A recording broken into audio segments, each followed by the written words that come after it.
Hi everyone, स्वागत है आप सबका आपके अपने चैनल केयर क्लासेस में। आज के इस लेक्चर में हम सब देखेंगे क्लास 12 का फिजिक्स, जिसमें इसके पहले वाले लेक्चर में हम सब उत्तल लेंस अवतल लेंस के लिए दोनों पर फोकस यानी प्रथम फोकस और द्वितीय फोकस कंप्लीट कर चुके। तो आज हम सब एक नया हेडिंग स्टार्ट करेंगे, पतले लेंस के लिए अपवर्तन का सूत्र। पतले लेंस के लिए अपवर्तन का सूत्र, और इसी को हम कहते हैं लेंस मेकर सूत्र। लेंस मेकर सूत्र, ये आपका भी ये जो हेडिंग है ये भी आपके लिए बहुत ज्यादा इंपॉर्टेंट है ना, बहुत ज्यादा इंपॉर्टेंट है। चलो इसमें आप देखो, पहले थोड़ा सा आप फिगर समझ लेना, उसके बाद हम सब आपका पूरा एक डेरिवेशन है करते। मान लो कि ये आपका क्या है, एक उत्तल लेंस है। कौन सा लेंस है ये? उत्तल लेंस है। अब आपको ये पता है, इसके पहले 2 लेक्चर पहले आपने देखा है, 3 लेक्चर पहले गोलीय पृष्ठों द्वारा प्रकाश का अपवर्तन ना। तो गोलीय पृष्ठ द्वारा जब प्रकाश का अपवर्तन देखे तो वहां पर आपने एक फार्मूला डिराइव किया था, क्या? N2/V माइनस N1/U बराबर N2 माइनस N1/R। ख्याल है फार्मूला ना, ये गोलीय पृष्ठ द्वारा अपवर्तन के लिए सूत्र का फार्मूला है। ये एक पृष्ठ के लिए, चाहे आपका अवतल पृष्ठ था चाहे आपका उत्तल पृष्ठ था, तो एक पृष्ठ के लिए आपने ये फार्मूला लगाया। तो लेंस तो आपका 2 पृष्ठों से मिलकर बना होता है ना। तो ध्यान से देखो, मान लो कि एक वस्तु है, कहां रखी है? बिंदु O पर रखी है। यदि ये वस्तु कहां रखी है? बिंदु O पर रखी है, तो पहले पृष्ठ द्वारा कोई प्रकाश यदि यहां O से चलेगा तो, क्योंकि प्रकाश को ऐसे सीधा निकलना चाहिए था, प्रकाश सीधा निकलेगा नहीं, पहले पृष्ठ द्वारा अपवर्तन होगा। तो मान लो अपवर्तन होने के पश्चात ये प्रकाश कुछ इस तरीके से गया। यदि ये दूसरा पृष्ठ ना होता तब ऐसा होता, ठीक है। अगर ये दूसरा पृष्ठ ना था, केवल ये एक पृष्ठ होता, तो इस बिंदु वस्तु पर, इस बिंदु O पर जो वस्तु रखी है, यहां से चलने वाला प्रकाश अपवर्तन के पश्चात कहीं जाके मुड़ता, तो मुड़ने के बाद जहां मुख्य अक्ष को काटता वहीं इस वस्तु का प्रतिबिंब बनता। बात समझ में आ रहा है ना? तो इसका प्रतिबिंब मान लो ये जहां बना, इसे हम बोल देते हैं क्या? I dash. क्या बोल देते हैं? I dash. लेकिन वास्तव में क्या यहां पर ऐसा तो है नहीं, यहां पर दूसरा पृष्ठ भी उपस्थित है। तो जब प्रकाश पहले पृष्ठ से अपवर्तन का ऐसे निकलना चाह रहा था, लेकिन वास्तव में क्या ऐसा निकला होगा? क्योंकि जब प्रकाश इस पृष्ठ पर पड़ा होगा तो दूसरा पृष्ठ भी तो अपवर्तन कर रहा होगा, दूसरा पृष्ठ प्रकाश को और दबाया होगा, यानी वास्तव में जब ये प्रकाश दूसरे पृष्ठ पड़ा होगा तो ये कुछ इस तरीके से निकला। बात समझ में आ रहा है कि नहीं समझ में आ रहा है? अगर जब ये पहला पृष्ठ ना होता तब जाके वो सीधा यहाँ पर प्रतिबिंब बनाता, लेकिन दूसरा पृष्ठ प्रकाश को और दबाएगा तो प्रतिबिंब कहीं न कहीं उसके थोड़ा पहले ही बन जाएगा। यानी ये इस पृष्ठ के लिए, इस पहले पृष्ठ के लिए ये वस्तु है और ये प्रतिबिंब है, और दूसरे पृष्ठ के लिए ये वस्तु है और ये प्रतिबिंब है। बात समझ में आ रहा है कि नहीं समझ में आ रहा है? क्यों? क्योंकि दूसरा पृष्ठ इसका फाइनली प्रतिबिंब, अंतिम प्रतिबिंब यहां पर बना रहा है।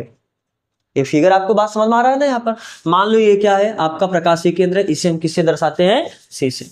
अब ध्यान से देखो, जब आप पहले पृष्ठ के लिए बात करोगे तो क्योंकि आप वहां पर देखे थे, सभी दूरियां कहां से मापते थे? ध्रुव से मापते थे, सभी दूरियां ध्रुव से मापते थे। तो जब पहले पृष्ठ के लिए बात करोगे, पहले पृष्ठ का ध्रुव यही होगा कि नहीं होगा? तो क्या ये जो दूरी होगी, इस दूरी को हम क्या बोलेंगे? किस पृष्ठ के लिए? पहले पृष्ठ के लिए। किस पृष्ठ के लिए बोलोगे? पहले पृष्ठ के लिए। और जो पहले पृष्ठ के लिए प्रतिबिंब बना ये, तो क्या ये दूरी यहां से, ये पूरा दूरी ये आपका प्रतिबिंब का दूरी है, लेकिन किस पृष्ठ के लिए? पहले पृष्ठ के लिए ये प्रतिबिंब है, तो इसे हम किससे दर्शा देते हैं? V डैश से। बात समझ में आ रहा है कि नहीं समझ में आ रही चीज?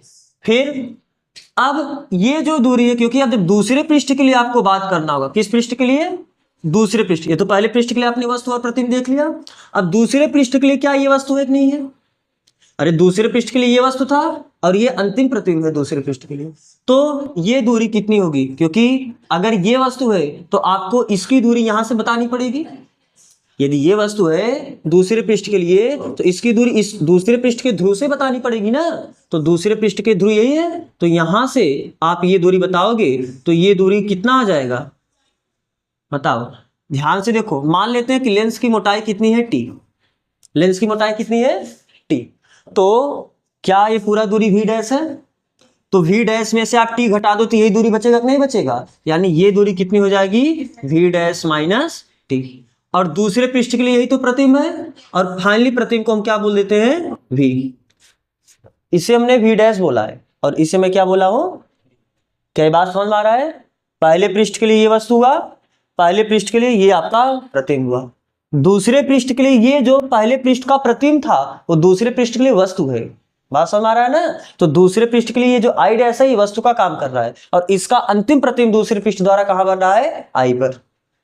तो आपको ये फिगर क्लियर है, समझ में आ रहा है। चलो तो अब मान लेते हैं कि इधर का अपवर्तनांक है n1 और जो लेंस है इधर का अपवर्तनांक है n2 और इधर का भी अपवर्तनांक हम क्या मान लेते हैं n1। यानी ये बात समझ रहे हो, लेंस जैसे मान लो हवा में रखा है, तो अगर लेंस हवा में रखा तो लेंस का कुछ ना कुछ अपवर्तनांक होगा, तो लेंस के इस साइड भी एयर होगा, लेंस के इस साइड भी एयर होगा, तो जब दोनों साइड एयर ही होगा तो दोनों अपवर्तनांक सेम है कि नहीं सेम है। तो इसीलिए अगर इधर का अपवर्तनांक n1 माने तो इधर का भी अपवर्तनांक मैं क्या मान रहा हूं n1 मान। जैसे यदि आप इसे मान लो किसी द्रव में लेके जैसे जल में ले जाके डुबा दिए, तो अब बताओ लेंस के इस साइड भी जल नहीं होगा और लेंस के इस साइड भी जल नहीं होगा कि नहीं होगा, तो दोनों साइड का अपवर्तनांक सेम होगा। तो यही है, दोनों साइड का अपवर्तनांक मैं क्या माना हूं सेम माना हूं। अगर इधर का अपवर्तनांक n1 माना तो इधर का भी अपवर्तनांक को n1 ही माना, और लेंस का अपवर्तनांक मान लेते हैं कितना है n2, लेंस का अपवर्तनांक कितना मान लेते हैं n2। लेकिन जरूरी नहीं है कि दोनों साइड का अपवर्तनांक सेम हो, कभी कभी आप ऐसा बना सकते हो कि इधर का अपवर्तनांक कुछ अलग हो और उधर का अपवर्तनांक कुछ अलग हो। जैसे यदि आप ऐसा लेंस बना दो जो जल में तैर जाए, बात समझ में आ रहा है, आप ऐसा लेंस बना दो जो जल में क्या हो तैर जाए, तो अगर आप जल के ऊपर लेंस रखोगे तो लेंस के ऊपर वायु होगा, फिर ये लेंस का कुछ ना कुछ अपवर्तनांक होगा और उसके नीचे आपका जल होगा। तो देखो दोनों साइड अपवर्तनांक अलग अलग हो गया, तो हम उस केस का भी बात करेंगे। अभी हम ऐसे केस का बात करें जिसमें दोनों साइड अपवर्तनांक क्या हो सेम। बात समझ में आ रहा है ना। तो आप इसमें केस भी लिख सकते हो, पहला केस जब दोनों साइड मतलब दोनों तरफ का माध्यम समान। तो पहले आओ हम इस लेंस के बारे में लिख लेते हैं, फिर उसके बाद हम सब इनका डेरिवेशन करते हैं। तो लिखो, माना एक लेंस जिसका अपवर्तनांक, या सीधा ऐसे लिख लो, माना एक n2 अपवर्तनांक वाला लेंस, अपवर्तनांक वाला लेंस n1 अपवर्तनांक वाले माध्यम में रखा है, n1 अपवर्तनांक वाले माध्यम में रखा है। ये तो आपने लेंस के अपवर्तनांक के बारे में और इसके दोनों साइड के अपवर्तनांक के बारे में बता दिया। अब इनके दो दो पृष्ठ है, दोनों पृष्ठ की वक्रता त्रिज्या अलग अलग होगा, तो दोनों पृष्ठों की वक्रता त्रिज्या के बारे में बता दो।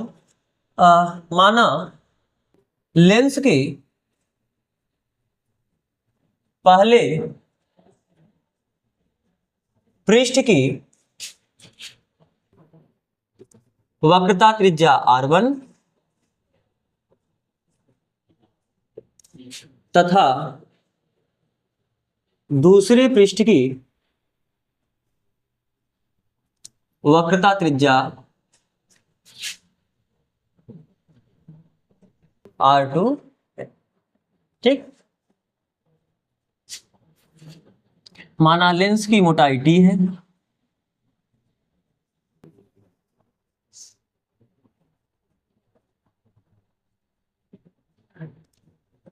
अब आपने अपवर्तनांक के बारे में बता दिया और जो भी आपको था।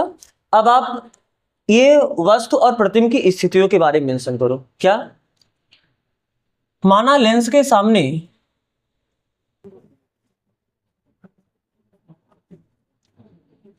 बिंदु O पर एक बिंदु वस्तु रखा है, एक बिंदु वस्तु रखा है। जिसका पहले पृष्ठ द्वारा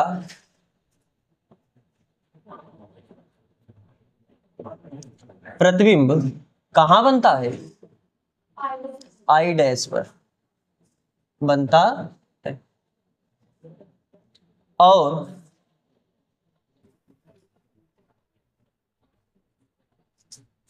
इस आई डैश का दूसरे पृष्ठ द्वारा अंतिम प्रतिबिंब, दूसरे पृष्ठ द्वारा अंतिम प्रतिबिंब कहां बनता है? मान लेते हैं कहां बना? आई पर, आई पर बनता है। ठीक है, इसके बाद आप ये फिगर बना लो।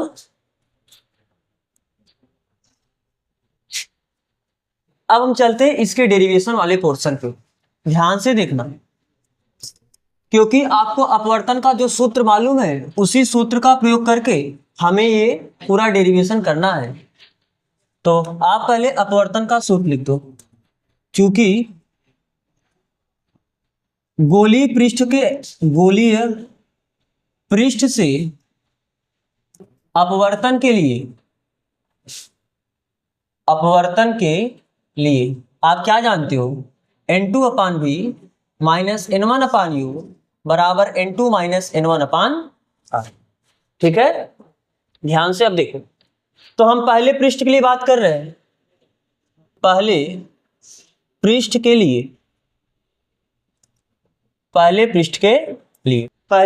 लिए हाँ, क्या इस पृष्ठ के लिए इधर का अपवर्तनांक N1 हुआ और इस पृष्ठ के इधर का अपवर्तनांक N2 हुआ। तो बताओ N2 का वैल्यू तो N2 ही है। N2 क्या होता है? दूसरे साइड का अपवर्तनांक। तो N2 की जगह N2 रखोगे। V क्या होता है? प्रतिबिंब की स्थिति। तो पहले पृष्ठ से प्रतिबिंब की स्थिति क्या है? V डैश माइनस N1 तो N1 है, इधर का अपवर्तनांक N1 ही है। U क्या आता है? वस्तु की स्थिति। तो यहाँ पर वस्तु की स्थिति क्या है? U बराबर N2 माइनस N1/R। तो पहले पृष्ठ की वक्रता त्रिज्या को आपने क्या माना है? R1। तो R की जगह R1 लिखोगे ना, तो ये आपका हो गया मान लो समीकरण नंबर 1। समझ में आ रहा है? अब दूसरे पृष्ठ के लिए आप बताओ। दूसरे पृष्ठ के लिए आप क्या लिख सकते हो? अब ध्यान से देखना, जब आप दूसरे पृष्ठ का बात करोगे तो दूसरे पृष्ठ के लिए प्रकाश अंदर से मतलब कांच से यानी लेंस से बाहर जा रहा होगा। बात समझ में आ रहा है? यानी दूसरे पृष्ठ के लिए ये आपका पहला माध्यम होगा और इस साइड आपका दूसरा माध्यम होगा। तो N2 क्या है? दूसरे माध्यम का अपवर्तनांक। तो दूसरा माध्यम आपका यही हो गया। तो दूसरे माध्यम का अपवर्तनांक क्या है यहाँ पर? N1। बात समझ में आ रहा है ना? अपान V क्या होता है? प्रतिबिंब की स्थिति। तो दूसरे पृष्ठ के लिए प्रतिबिंब आपका यही तो V बना है कि नहीं बना है? तो अपान V माइनस N1 क्या होता है पहले? तो N1 पहला माध्यम आपका लेंस ही हो जाएगा। तो क्या हो जाएगा इसका अपवर्तनांक? N2 अपान U क्या होता है? वस्तु की स्थिति। तो दूसरे पृष्ठ के लिए वस्तु ये है यानी V डैश माइनस C यही बराबर N2 माइनस N1। तो N2 की जगह N1 है और N1 की जगह अपान R की जगह हम क्या लिख रहे हैं? बात समझ में आ रहा है? और मान लेते अभी इसे समीकरण, चूंकि आप किसका बात कर रहे हो? पतले लेंस का। पतले लेंस की, क्योंकि लेंस जितना पतला होता जाएगा उसकी मोटाई उतनी कम होती जाएगी। तो हम पतले लेंस के लिए, पतले लेंस की मोटाई लगभग बहुत कम होगी, क्योंकि आप बोल ही रहे हो ना पतला लेंस है। पतला लेंस होने का मतलब उसकी मोटाई क्या है? बहुत कम है। तो पतले लेंस के लिए ये जो मोटाई T है ये लगभग कितना होगा? 0 होगा। तो इस समीकरण को आप कैसे लिख सकते हो? N1/V minus N2/V dash minus 0। तो माइनस 0 कर कोई फर्क पड़ेगा नहीं, बराबर N1 माइनस N2/R2। मान लेते इसे समीकरण नंबर 2। बात समझ में आ रहा है? आप ये फिगर पहले ही बना चुके होगे, तो हम फिगर को इरेज करते हैं। अब समीकरण 1 और 2 को आप जोड़ो। समीकरण 1 में समीकरण 2 को जोड़ने पर क्या हो जाएगा? समीकरण 1 आपका क्या है? N2। और डायरेक्ट आप देखो ना, जब आप इन दोनों समीकरण को जोड़ोगे तो क्या N2/V डैश और ये minus N two upon V dash है। लिखना है तो आप लिख लो N two upon V dash minus N one upon U, क्योंकि लेफ्ट साइड को लेफ्ट साइड से जोड़ोगे, राइट साइड को राइट साइड से जोड़ोगे, तो एन टू अपान यू, ये तो पहले समीकरण का लेफ्ट साइड हुआ। अब दूसरे समीकरण का लेफ्ट साइड क्या है, N one upon V minus N two upon V dash. अब राइट साइड को जोड़ो, N two minus N one upon R one, और यहां पर कितना हुआ plus N one minus N two upon R two.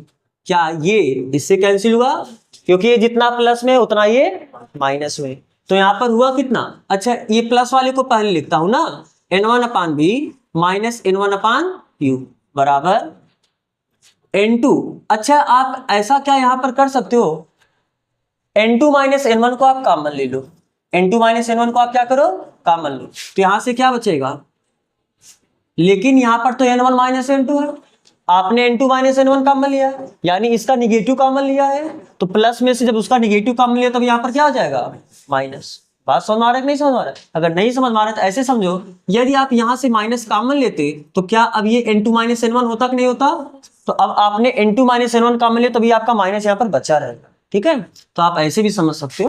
तो अब यहाँ पर बचा कितना आर टू, क्या एन वन भी यहाँ से कॉमन ले सकते थे, अरे देखो ऊपर एन वन दिख रहा है, one upon V minus one upon बराबर N two minus N one into one upon R one minus one upon R two, तो यहां से आप लिख सकते हो one upon V minus one upon U बराबर N two minus N one, ये एन वन गुणा इधर आके क्या आ जाएगा भाग, और ये कितना हुआ one upon R one minus one upon R two. बात समझ आ रहा है, तो one upon V minus one upon U, क्या आप ऐसा लिख सकते हो N two upon N one, अरे इतना बटे इतना माइनस है तो बीच में हमने माइनस लगाया, और एन वन बटे एन वन कर सकते हैं ऐसा, अरे इतना बटे इतना माइनस इतना बटे इतना अलग अलग हमने कर दिए, और यहाँ पर आपका क्या है one upon R one minus one upon R two, तो one upon V minus one upon U बराबर, अच्छा N two upon N one होता क्या है, इसे आप सिंपल एन लिख सकते हो नहीं लिख सकते हो, अरे एन होता क्या है, एन मतलब वन एन टू, और वन एन टू यानी N two upon N one, यानी पहले माध्यम के सापेक्ष दूसरे माध्यम का अपवर्तन। बात समझ आ रहा है ना, तो आप N two upon N one को क्या लिख सकते हो एन भी लिख सकते हो, बाकी ये क्या है माइनस वन, और ये क्या हुआ R one minus one upon, पहले आप इतना उतारो फिर हम इसके आगे थोड़ा और बात करते हैं डिटेल में, तो आप इस फार्मूले को याद भी रखना।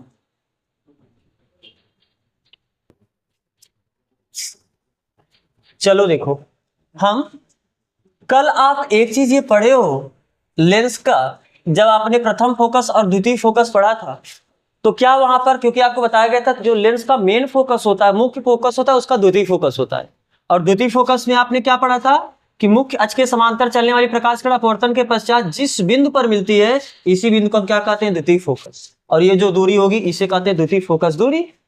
तो कल आपको ये भी बताया गया था कि इस स्थिति में क्या होगा, वस्तु अनंत पे रखा है तो उसका प्रतिबिंब कहां बनेगा फोकस पे, यानी क्योंकि यदि u बराबर इनफाइनाइट आप रखो तो v बराबर क्या होगा, v बराबर द्वितीय फोकस, अरे यदि वस्तु अनंत पे, अगर कोई अनंत पे वस्तु रखा है तो वहां से चलने वाली प्रकाश किरण अपवर्तन के पश्चात फोकस पे काटेगी ना, तो यदि वस्तु अनंत होगा तो वस्तु की स्थिति को u बोलते हो, तो यदि u अनंत पे हुआ तो उसका प्रतिबिंब कहां बना फोकस पे बना। इस स्थिति में आप क्या बोलोगे, इस फार्मूले से जाओ, तो दिस इंप्लाइज दैट, अभी तक आपने कितना समीकरण माना है, दो समीकरण केवल माना था, मान लो ये आपका समीकरण क्या है 3, आप समीकरण 3 से क्या लिख सकते हो, समीकरण 3 से क्या 1 अपान वी, वी की जगह कितना हुआ F, minus 1 upon U, U की जगह क्या हुआ इनफाइनाइट, बराबर N minus one, 1 upon R one minus 1 upon R two. तो क्या आप यहां से लिख सकते हो 1 अपान एफ, क्योंकि कुछ भी बटे इनफाइनाइट हो वो वैल्यू 0 होता है, तो 1 अपान इनफाइनाइट ये कितना हो जाएगा, और 1 बटे एफ में से 0 घटाओगे कोई फर्क पड़ेगा नहीं, तो आप ये बना सकते हो ऐसे कि ये वैल्यू कितना हो जाएगा 0, तो 1 अपान एफ बराबर बचा कितना n minus one, 1 upon R one minus 1 upon R two. ये कोई एक समीकरण मान लो ये समीकरण आपका क्या हो गया 4। इसी फार्मूले को हम कहते हैं लेंस मेकर सूत्र। क्यों इसे लेंस मेकर सूत्र कहते हैं, क्योंकि ये एक ऐसा सूत्र है जिससे आप लेंस बनाते हो। अगर आपको इतने फोकस का लेंस चाहिए, देखो फोकस है ना इस फार्मूले में। अगर आपको अपवर्तनांक मालूम हो, आपको वक्रता त्रिज्याएं मालूम हो, तो उस स्थिति में क्या आप उसका फोकस बता सकते हो नहीं बता सकते हो? तो अगर आपको इतने फोकस का लेंस चाहिए, 10 सेंटीमीटर फोकस का, 5 सेंटीमीटर फोकस का, तो आप इसी फार्मूले से निकालोगे। बात समझ आ रहा है ना? इस फार्मूले को हम क्या बोलते हैं? लेंस मेकर सूत्र। तो आप क्या लिखोगे? समीकरण 4 को ही लेंस मेकर सूत्र कहते हैं। लेंस मेकर सूत्र कहते, ठीक है। अच्छा, अगर आप समीकरण 3 और समीकरण 4 को देखो, समीकरण 3 और 4 से क्या कुछ दिख रहा है आपको? दोनों समीकरण का राइट साइड बराबर है। तो अगर दोनों समीकरण का राइट साइड बराबर, तो दोनों समीकरण का लेफ्ट साइड बराबर होगा। इस समीकरण का लेफ्ट साइड है कितना? 1/x, और इस समीकरण का लेफ्ट हैंड साइड कितना है? तो क्या आप ये रिलेशन भी तो लेंस के लिए जानते हो? 1/f = 1/v - 1/। तो अगर आपको लेंस के लिए यूवीएफ में संबंध पूछेगा तो आप ये भी कर सकते हो। फिलहाल आप इसे दूसरे मेथड से भी कर सकते हो, तो दूसरा मेथड होगा, शायद उससे सरल आपके लिए हो जाएगा। तो फिलहाल आप जैसे जब वहां पर वो पढ़ना, तब आप डिसाइड करना कि आपको इससे जाना है या उससे जाना है, ठीक है। तो आपका ये हेडिंग कंप्लीट हुआ, जब लेंस के दोनों ओर माध्यम क्या हो? समान हो। तो अगर जब लेंस के दोनों ओर माध्यम अलग अलग हो तब क्या होगा? क्या आपका इस साइड सबका कंप्लीट हो गया ना? तो देखो, बस आपको डेरिवेशन नहीं करना है। जब लेंस के दोनों तरफ अपवर्तनांक अलग अलग हो या दोनों तरफ माध्यम अलग अलग हो, केवल आप उसका फार्मूला देख लो। यदि लेंस के दोनों तरफ माध्यम भिन्न भिन्न हो,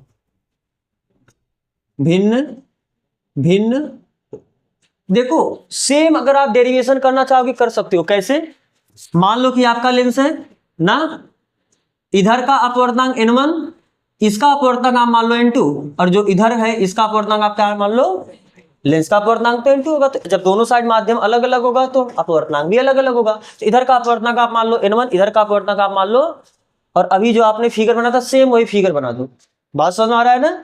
तो बस आपको करना क्या होगा, जब आप दूसरे पृष्ठ के लिए बात करे थे, तो दूसरे पृष्ठ के लिए ये आपका n1 था, ये आपका n2 था। अब दूसरे पृष्ठ का जब आप बात करोगे इस दूसरे पृष्ठ के लिए, तो ये n1 होगा, ये n2, यानी n2 की जगह n3 लिखना है और n1 की जगह n2 लिखना है। बाकी आपको सेम यही पूरा चीज कॉपी करना है। तो आपको रिजल्ट क्या आएगा? देखो, आप ये जो अभी देखे ना फार्मूला, 1/v - 1/u बराबर n - 1 × 1/r1 - 1/r2। अब यही फार्मूला हो जाएगा क्या? देखो, n3/v, इधर का अपवर्तनांक n3 क्या है? एकदम फाइनल उधर का अपवर्तनांक ना, माइनस u आपका पहली स्थिति में होती है, अरे v आपका क्या एकदम फाइनल v उधर बनता है और वस्तु आपका इधर होता है। तो जब प्रतिबिंब फाइनल उधर बना तो उधर का अपवर्तनांक है क्या? n3। तो n3/v माइनस u कहाँ होता है? इस साइड का अपवर्तनांक क्या है? n1, यानी n1/u बराबर, पहले पृष्ठ के लिए आप n2 - n1 लिखोगे क्योंकि प्रकाश पहले माध्यम से दूसरे में जाएगा, तो n2 - n1/r1 प्लस जब दूसरे पृष्ठ के लिए प्रकाश दूसरे से तीसरे में जाएगा तो इसके लिए आप क्या लिखोगे? n3 - n2/r2। और आप डेरिवेशन करना चाहते हो तो बिल्कुल सेम उसी फार्मूले से, एकदम उसी पैटर्न से जाके आप डेरिवेशन कर सकते हैं। तो ठीक है, इसके आगे हम सब अब कल बात करेंगे। तो यहां तक जुड़ने के लिए आप सबका बहुत बहुत धन्यवाद।